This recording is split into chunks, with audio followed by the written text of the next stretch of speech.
Hello dear students, you are most welcome to physics with P Singh sir. आज हम relativistic mechanics का introduction आपको दे रहे हैं कि रिलेटिविस्टिक मैकेनिक्स क्या है। ठीक है, तो जनरली देखो बहुत सिंपल है मैकेनिक्स। एक्चुअली आप लोग मैकेनिक्स से तो वाकिफ हो, पहले से आप जानते हो मैकेनिक्स क्या है। जैसे न्यूटन मैकेनिक्स आपने सुना है और रिलेटिविस्टिक मैकेनिक्स भी आपने अंडर ग्रेजुएशन में पढ़ा होगा। ये वीडियो जो मैंने बनाया है ये अंडर ग्रेजुएट स्टूडेंट्स के लिए है और पीजी स्टूडेंट्स के लिए भी है। ओके, और अगर आप CSI या नेट वगैरह के लिए प्रिपरेशन कर रहे हो तो उन सब के लिए भी ये वीडियो सीरीज काफी इंपॉर्टेंट रहेगा। ओके, CSI या नेट के लिए, क्योंकि हम CSI या नेट के क्वेश्चंस यहाँ पे कराने वाले हैं नेक्स्ट वीडियोज में, और गेट के लिए और IIT जैम। इन तीनों एग्जाम्स में क्या है, रिलेटिविस्टिक मैकेनिक्स से काफी क्वेश्चंस आते हैं और ये बहुत ही कॉमन टॉपिक है इन तीनों एग्जाम्स के लिए। ठीक है, और इसके अलावा अगर आप असिस्टेंट प्रोफेसर का एग्जाम दे रहे हो किसी भी स्टेट का, ठीक है, तो असिस्टेंट प्रोफेसर के एग्जाम के लिए भी ये काफी इंपॉर्टेंट टॉपिक है। इससे काफी क्वेश्चंस आते हैं। ओके, असिस्टेंट प्रोफेसर में अगर आप RPSC दे रहे हो, UPSC दे रहे हो, UPPSC दे रहे हो या फिर MPPSC दे रहे हो, कोई भी एग्जाम अगर आप दे रहे हो तो उन सबके लिए ये टॉपिक काफी इंपॉर्टेंट है। ओके, तो अगर हम बात करें कि रिलेटिविस्टिक मैकेनिक्स की, तो रिलेटिविस्टिक मैकेनिक्स का जो स्टडी किया जाएगा वो हम तो किसी भी स्टेट का असिस्टेंट प्रोफेसर का एग्जाम अगर आप दे रहे हो तो उसके लिए बहुत इंपॉर्टेंट टॉपिक है आपके लिए। ठीक है, तो और जो लोग UG ग्रेजुएशन अंडर ग्रेजुएशन में जो लोग BSc कर रहे हैं, UG स्टूडेंट्स, और जो लोग PG स्टूडेंट्स है जो अपना पोस्ट ग्रेजुएशन कर रहे हैं, MSc वगैरह कर रहे हैं, ठीक है, उन सब के लिए भी ये टॉपिक काफी इंपॉर्टेंट है। ओके, तो हम टॉपिक इंट्रोड्यूस कर रहे हैं आपको। देखो, सबसे पहले क्या है कि रिलेटिविस्टिक मैकेनिक्स। तो मैकेनिक्स आप लोग जानते हो, मैकेनिक्स वर्ड का मतलब तो आपको पता है। ठीक है, are you familiar with Newtonian mechanics? तो आई थिंक सभी बच्चे फेमिलियर हैं न्यूटोनियन मैकेनिक्स से, तो मैकेनिक्स जानते हैं। अब क्वेश्चन आता है व्हाट इज रिलेटिविस्टिक मैकेनिक्स। ठीक है, तो रिलेटिविस्टिक मैकेनिक्स ऐसा मैकेनिक्स है, आप ऐसे बोल सकते हो कि रिलेटिविस्टिक मैकेनिक्स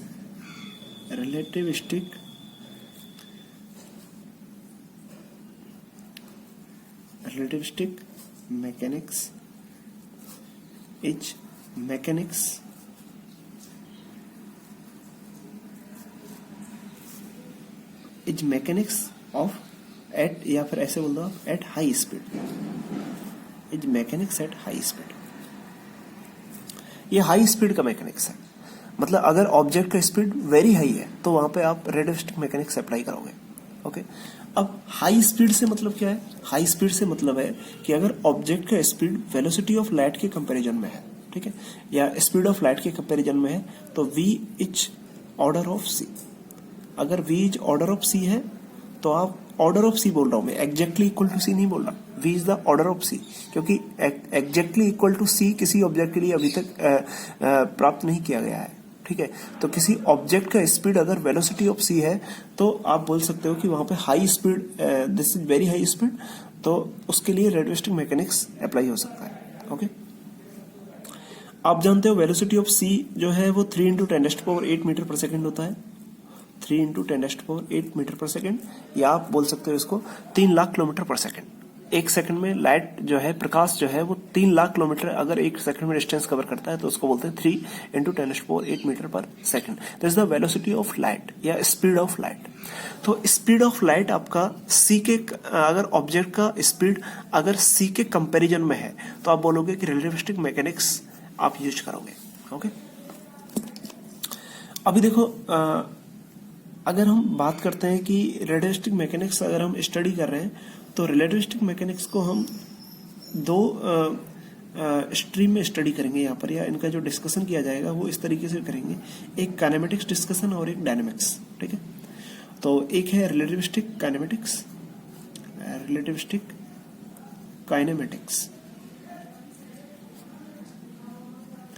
और दूसरा डिस्कशन है रिलेटिविस्टिक डायनेमिक्स।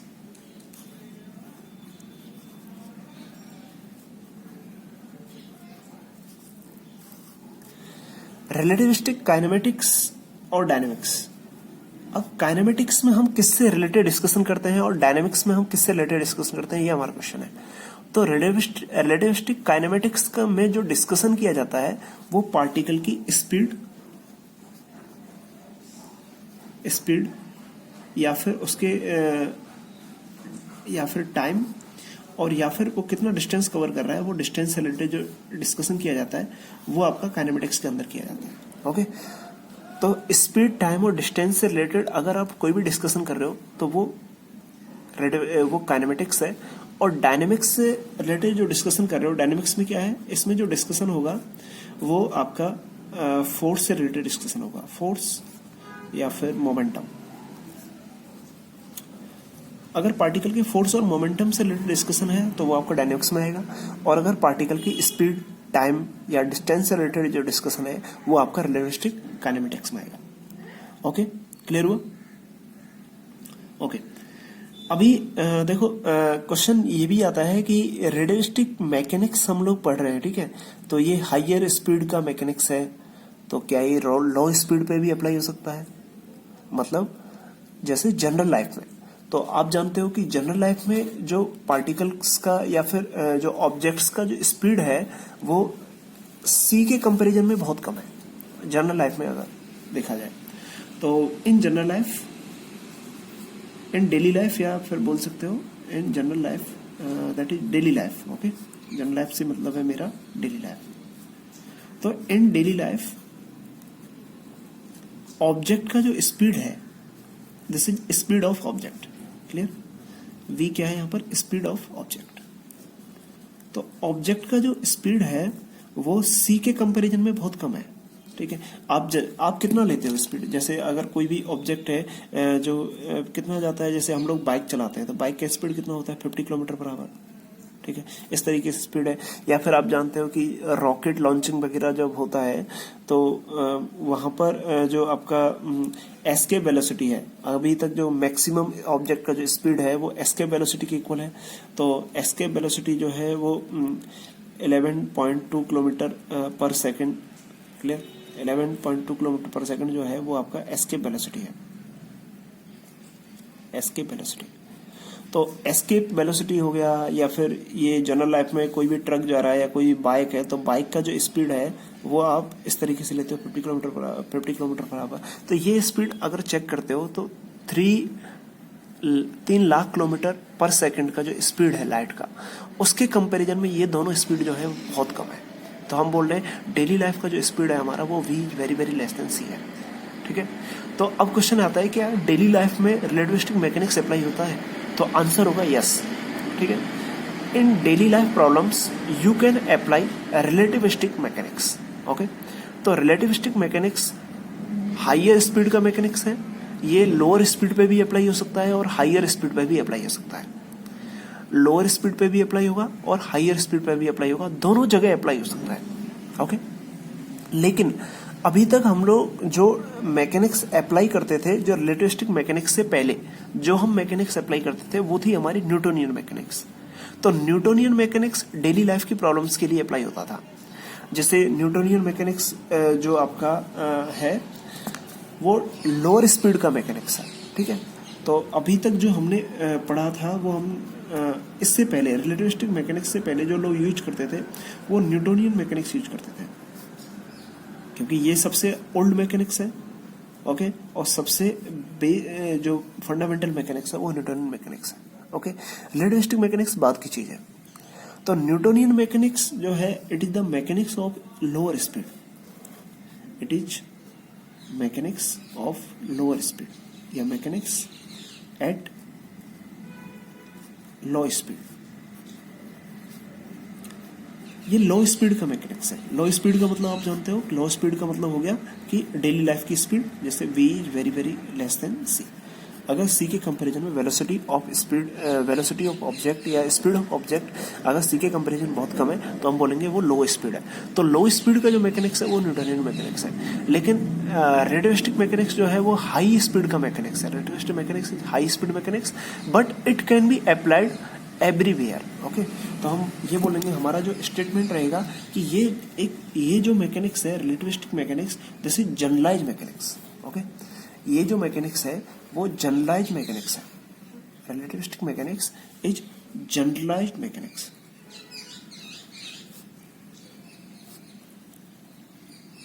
जनरलाइज मैकेनिक्स है। जनरलाइज मैकेनिक्स का मतलब क्या है कि it can be applied everywhere, ठीक है, it can be applied everywhere. तो मेरा कमेंट क्या है यहाँ पर, कमेंट है कि जनरलाइज मैकेनिक्स है रिलेटिविस्टिक मैकेनिक्स, और it can be applied everywhere, applied everywhere, ये हर जगह अप्लाई होगा। आप किसी भी डोमेन में काम कर रहे हो, चाहे आप रिलेटिविस्टिक डोमेन में काम कर रहे हो, चाहे आप नॉन रिलेटिविस्टिक डोमेन में काम कर रहे हो। रिलेटिविस्टिक डोमेन का मतलब हाईयर स्पीड में काम कर रहे हो, और नॉन रिलेटिविस्टिक डोमेन का मतलब अगर आप लोअर स्पीड में काम कर रहे हो, तो ये हर जगह अप्लाई होता है। बट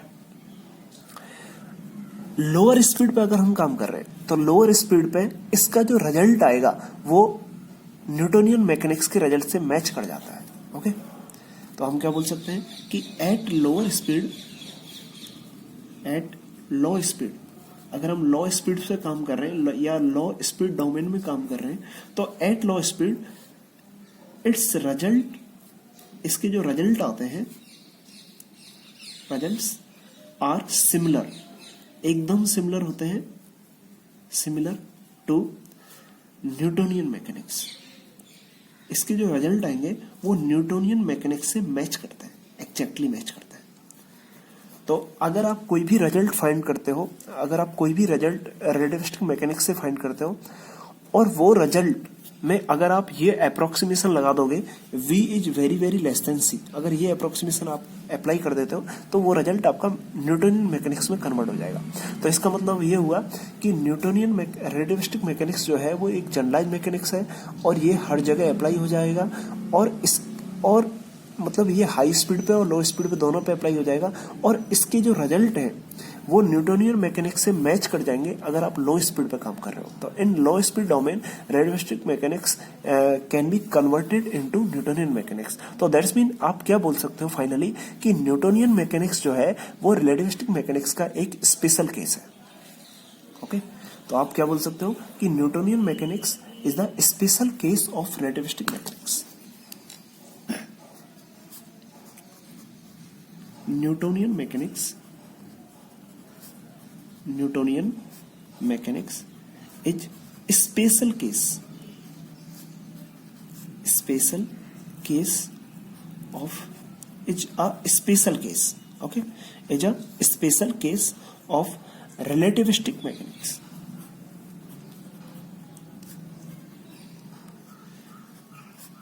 रिलेटिविस्टिक मैकेनिक्स का एक स्पेशल केस है। स्पेशल केस कब अप्लाई होता है ये, जब velocity of object is very very less than to c, जब ऑब्जेक्ट का स्पीड कंपेयर टू सी बहुत कम होगा, तो वहां पर न्यूटोनियन मैकेनिक्स अप्लाई होता है। ओके, तो Newtonian mechanics is the special case for relativistic mechanics. अगर रिलेटिविस्टिक मैकेनिक्स से जो रिजल्ट मिल रहा है, आप उसमें ये वाला अप्रोक्सीमेशन लगा दोगे, v is very very less then c, तो उस वाले अप्रोक्सीमेशन के चलते, इस अप्रोक्सीमेशन के तहत आपका रिलेटिविस्टिक मैकेनिक्स न्यूटोनियन मैकेनिक्स में कन्वर्ट हो जाएगा।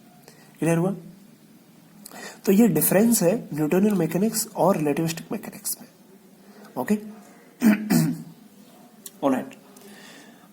अभी इससे आगे एक क्वेश्चन ये आता है कि कुछ स्टूडेंट्स हमसे ये पूछते हैं कि सर, अगर जैसे मान लो हम गेट का या नेट का एग्जाम दे रहे हैं, या फिर IIT JAM का एग्जाम दे रहे हैं, या फिर हम कोई भी असिस्टेंट प्रोफेसर का एग्जाम दे रहे हैं, तो क्वेश्चन या प्रॉब्लम में हमें पता कैसे लगेगा कि इस प्रॉब्लम में हमें न्यूटोनियन मैकेनिक्स अप्लाई करना है या फिर हमें इस पे रिलेटिविस्टिक मैकेनिक्स अप्लाई करना है? तो ये हमें कैसे फाइंड करेंगे? ठीक है, ये कैसे आइडिया लगेगा कि कौन सा मैकेनिक्स हमें अप्लाई करना चाहिए? तो देखो, ये भी बहुत सिंपल है। ठीक है, चलो हम इस क्वेश्चन का आंसर भी लिख देते हैं। ठीक है, ओके। तो स्टूडेंट्स का ये भी क्वेश्चन बनेगा कि how do we know whether concept of STR to be used और नॉट? हमें कैसे पता लगेगा कि हम STR का कॉन्सेप्ट हमें यूज करना है या नहीं करना? तो देखो, बहुत सिंपल है। आपको कैसे पता लगेगा? तो बहुत सिंपल है इसका पता लगाना। आप ऐसे बोल सकते हो, देखो मैं कुछ पॉइंट आपको मेंशन कर देता हूँ, आप ऐसे चेक कर सकते हो, आप कुछ चीजें ऐसे चेक कर सकते हो कि आपको STR वहां पे अप्लाई करना है या नहीं करना। तो हम इस तरीके से कुछ पॉइंट मेंशन कर देते हैं कि STR इज यूज्ड। STR का आप यूज कर सकते हो। STR is used when V is order of C। अगर v ऑर्डर ऑफ c है तो आप str यूज कर सकते हो। अगर क्वेश्चन में वेलोसिटी आपको पता है तो वेलोसिटी अगर किसी ऑब्जेक्ट का, जैसे मान लो कोई ऑब्जेक्ट है वो जैसे क्वेश्चन में गिवन है कि एक ऑब्जेक्ट है आपके पास या एक एरोप्लेन है और वो एरोप्लेन जो है वो c/2 वेलोसिटी से जा रहा है। इसका वेलोसिटी अगर c/2 है तो c/2 का मतलब क्या हो गया कि 1/2 इंटू में 3 इंटू 10⁸।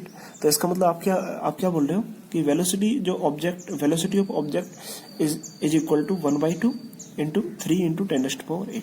तो आप देखो 1/2 करोगे तो क्या मिलेगा आपको 1.5 इंटू 10⁸। तो आप क्या देख रहे हो 10⁸ का जो ऑर्डर है वो तो सेम है, 10⁸ का ऑर्डर चेंज नहीं हुआ, बस ये जो नंबर है जिसमें आप मल्टीप्लाई कर रहे हो 1/2 का ये चेंज हुआ है बस। तो इसका मतलब c/2 जो स्पीड है वो ऑर्डर ऑफ 10⁸ है और वेलोसिटी ऑफ c है वो भी ऑर्डर ऑफ 10⁸ है। तो c 10⁸ ऑर्डर का है और जो आपका c/2 है वो भी 10⁸ ऑर्डर का है, तो दोनों का ऑर्डर सेम है। तो इसका मतलब आप बोलोगे कि v is the order of c। तो इस वाले केस में str यूज कर सकते हो।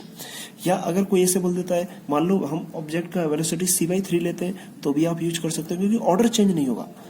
अगर 3c/4 ले लेते हैं तो भी चेंज नहीं कर सकते। अगर इस तरीके से ले लेते हो आप 4c/5,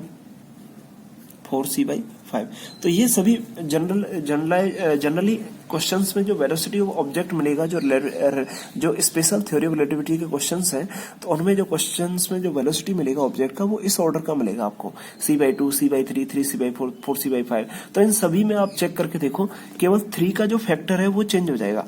अभी वेलोसिटी ऑफ लाइट जो है वो 3 से स्टार्ट हो रहा है, 3 इंटू 10⁸ है, ओके, मल्टीपल 3 है 10⁸ का। अभी 2 करोगे 1/2 करोगे तो ये 1.5 हो जाएगा।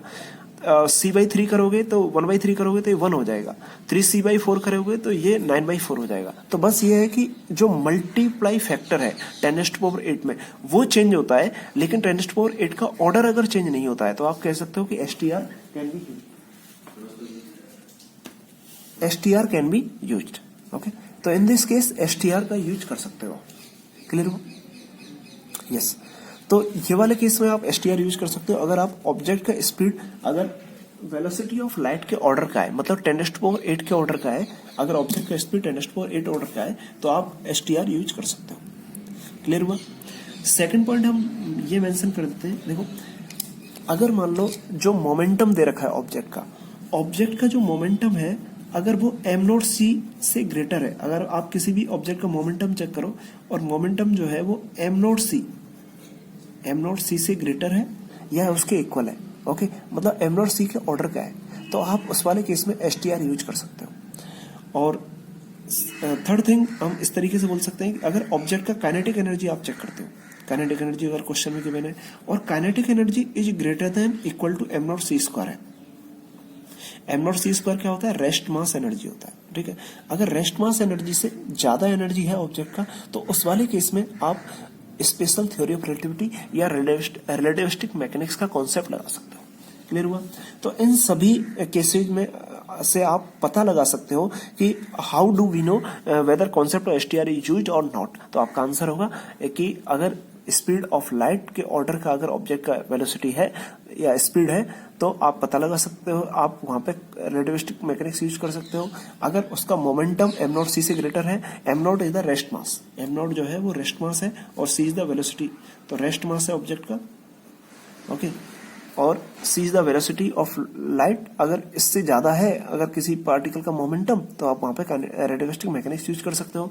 और अगर काइनेटिक एनर्जी m0c² से ग्रेटर है, m0 is the rest mass, c is the velocity of light, तो ये रेस्ट मास एनर्जी है, this is rest mass energy, okay. किसी भी ऑब्जेक्ट का रेस्ट मास एनर्जी है तो रेस्ट मास एनर्जी से अगर ज्यादा काइनेटिक एनर्जी है उसका तो आप वहां पर concept of relativistic mechanics use कर सकते हो। क्लियर हुआ? तो ये इंट्रोडक्शन था। अभी हम postulate of special theory of relativity discuss करेंगे, ओके। तो अभी अपना टॉपिक है postulate of special theory of relativity. Postulate का मतलब क्या होता है? पोस्टुलेट का मतलब होता है अजम्पशंस। कोई भी थ्योरी जो होता है हर थ्योरी के कुछ ना कुछ अजम्पशंस होते हैं। जैसे क्वांटम थ्योरी के बहुत सारे पोस्टुलेट आप पढ़ते हो, ठीक है, क्वांटम थ्योरी के बहुत सारे अजम्पशंस होते हैं। उसी तरीके से स्पेशल थ्योरी ऑफ रिलेटिविटी की जो थ्योरी दी गई थी आइंस्टीन ने, उसके कुछ पोस्टुलेट है, ओके, कुछ अजम्पशंस है। तो पोस्टुलेट का मतलब होता है अजम्पशंस। तो इस थ्योरी के क्या अजम्पशंस है, ठीक है। एक्चुअली आप इस तरीके से बोल सकते हो कि इस थ्योरी के जो अजम्पशंस हैं वो दो अजम्पशन है, ठीक है। वो हम डिस्कस करेंगे कौन कौन से अजम्पशन है, ठीक है। तो ये थ्योरी 2 पोस्टुलेट पे बेस्ड है, ओके, कंप्लीटली 2 पोस्टुलेट पे बेस्ड है, जिसमें 2 अजम्पशन है, उन्हीं पे ये आधारित है, ये थ्योरी है, ओके। वो कौन कौन से अजम्पशंस है, ठीक है। तो देखो एक्चुअली क्या है कि जब मैक्सवेल इसने आइंस्टीन ने ये अजम्पशंस दिए थे, तो एक्चुअली आइंस्टीन जो ना वो मैक्सवेल का जो इलेक्ट्रोडायनेमिक्स था वो आइंस्टीन से पहले आ गया था, ठीक है। जब स्पेशल थ्योरी ऑफ रिलेटिविटी से पहले आइंस्टीन की स्पेशल थ्योरी ऑफ रिलेटिविटी से पहले आपका इलेक्ट्रोडायनेमिक्स ऑफ मैक्सवेल, ठीक है, मैक्सवेल इलेक्ट्रोडायनेमिक्स आप उसको बोल सकते हो। तो मैक्सवेल इलेक्ट्रोडायनेमिक्स इंट्रोड्यूस हो गया था। तो मैक्सवेल इलेक्ट्रोडायनेमिक्स का स्टडी किया या एनालिसिस किया आइंस्टीन ने, और उसके बेसिस पर 1905 में स्पेशल थ्योरी ऑफ रिलेटिविटी दिया था, okay.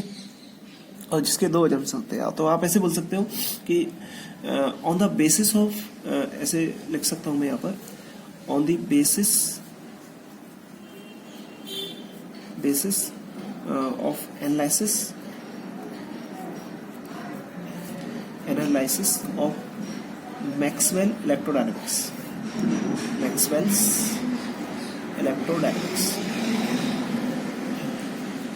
Maxwell's electrodynamics, Einstein gave special theory of relativity, okay। और स्पेशल थ्योरी ऑफ रिलेटिविटी कब दिया था आइंस्टीन ने? 1905 में, in 1905, ओके। और विच इज बेस्ड ऑन, आप ऐसे बोल सकते हो कि which is based on 2 postulates, 2 assumptions या postulates, क्लियर। तो आपको आपकी जानकारी के लिए बता देता हूं कि 1905 में स्पेशल थ्योरी ऑफ रिलेटिविटी आया था, और 1913 में, ठीक है, 1913 में जनरल थ्योरी ऑफ रिलेटिविटी आया था। मतलब जनरल थ्योरी ऑफ रिलेटिविटी 1905 के बाद आया है, 1913 में। तो 1905 में स्पेशल थ्योरी ऑफ रिलेटिविटी आया है, आइंस्टीन ने दिया ये भी। और 1913 में ये भी आइंस्टीन ने दिया है, जनरल थ्योरी ऑफ रिलेटिविटी आया है, ठीक है, जनरल थ्योरी ऑफ रिलेटिविटी। ये स्पेशल क्यों है? क्योंकि ये स्पेशल इसलिए बोलते हैं कि ये केवल इनर्शियल फ्रेम ऑफ रेफरेंस के लिए ही डील करता है, ठीक है। It deal with inertial frame of reference, ठीक है। आप ऐसे बोल सकते हो कि it deals with inertial frame of reference. अभी मैं इसके बारे में डिस्कस करूंगा कि इनर्शियल फ्रेम ऑफ रेफरेंस क्या है। इनर्शियल फ्रेम ऑफ रेफरेंस, तो इनर्शियल फ्रेम ऑफ रेफरेंस का डिस्कशन हम थोड़ी देर बात करेंगे, ओके। तो जो हम नेक्स्ट वीडियो में भी कर सकते हैं, क्योंकि हम स्पेशल थ्योरी ऑफ रिलेटिविटी की जो पोस्टुलेट्स हैं वही इसमें डिस्कस करेंगे, और इनर्शियल फ्रेम के बारे में नेक्स्ट क्लास में आपको बताएंगे, ठीक है। और वैसे बता देता हूँ आपको कि इनर्शियल फ्रेम ऑफ रेफरेंस को वर्बली बता दूं क्या होता है कि अगर देखो इनर्शियल, जिसमें ऐसा फ्रेम ऑफ रेफरेंस जिसमें लॉ ऑफ इनर्शिया फॉलो होता है, ठीक है, लॉ ऑफ इनर्शिया फॉलो होता है तो वो इनर्शियल फ्रेम ऑफ रेफरेंस होते हैं। और जिसमें लॉ ऑफ इनर्शिया फॉलो नहीं होता है वो non inertial frame of reference होते हैं। या non inertial frame of reference जो होते हैं वो एक्सेलरेटेड फ्रेम ऑफ रेफरेंस होते हैं। और ये जो फ्रेम ऑफ रेफरेंस है, जो इनर्शियल फ्रेम ऑफ रेफरेंस है, ये फ्रेम ऑफ रेफरेंस जो होते हैं वो स्टेशनरी फ्रेम होते हैं या कांस्टेंट वेलोसिटी से मूविंग फ्रेम होते हैं। क्लियर हुआ? तो ये पॉइंट भी आप अभी के लिए इतना बता रहे हैं कि इनर्शियल फ्रेम ऑफ रेफरेंस का मतलब क्या है।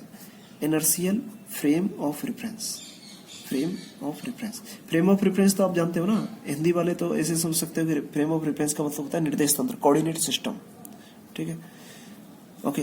तो इनर्शियल फ्रेम ऑफ रेफरेंस का मतलब है कि वो फ्रेम ऑफ रेफरेंस जो कांस्टेंट वेलोसिटी से मूविंग है या फिर स्टेशनरी है, ठीक है। तो स्टेशनरी फ्रेम ऑफ रेफरेंस जो एक ही जगह पर रुके हुए हैं, मूव नहीं कर रहे, वो वाले फ्रेम ऑफ रेफरेंस जिनके लिए स्पीड 0 है। और या फिर वो वाले फ्रेम ऑफ रेफरेंस जिनका स्टेशनरी फ्रेम ऑफ रेफरेंस, और सेकंड है वो वाले फ्रेम ऑफ रेफरेंस जो कांस्टेंट वेलोसिटी से मूविंग इस फ्रेम ऑफ रेफरेंस है, मतलब moving frame with constant velocity, moving frame with constant velocity. तो जो कांस्टेंट वेलोसिटी से या कांस्टेंट स्पीड से जो मूविंग फ्रेम है वो आपके इनर्शियल फ्रेम है। और स्टेशनरी फ्रेम जो है, स्टेशनरी फ्रेम का मतलब हो गया जो रुके हुए हैं, जो चल नहीं रहे, एक ही जगह पर रुके हुए हैं, वो आपके स्टेशनरी फ्रेम ऑफ रेफरेंस है। और उनका स्पीड क्या हो जाएगा, जीरो हो जाएगा। तो स्पीड जीरो वाले फ्रेम ऑफ रेफरेंस और स्पीड कांस्टेंट वाले फ्रेम ऑफ रेफरेंस दोनों ही आपके इनर्शियल फ्रेम ऑफ रेफरेंस होते हैं। क्लियर हुआ? तो ये आपके इनर्शियल फ्रेम ऑफ रेफरेंस है। तो आपका स्पेशल थ्योरी ऑफ रिलेटिविटी जो है वो इनर्शियल फ्रेम ऑफ रेफरेंस के साथ ही डील करेगा। ओके। और जनरल थ्योरी ऑफ रिलेटिविटी जो हमने यहाँ पे लिखा है, जनरल थ्योरी ऑफ रिलेटिविटी जो है वो डील करेगा with accelerated frame of reference.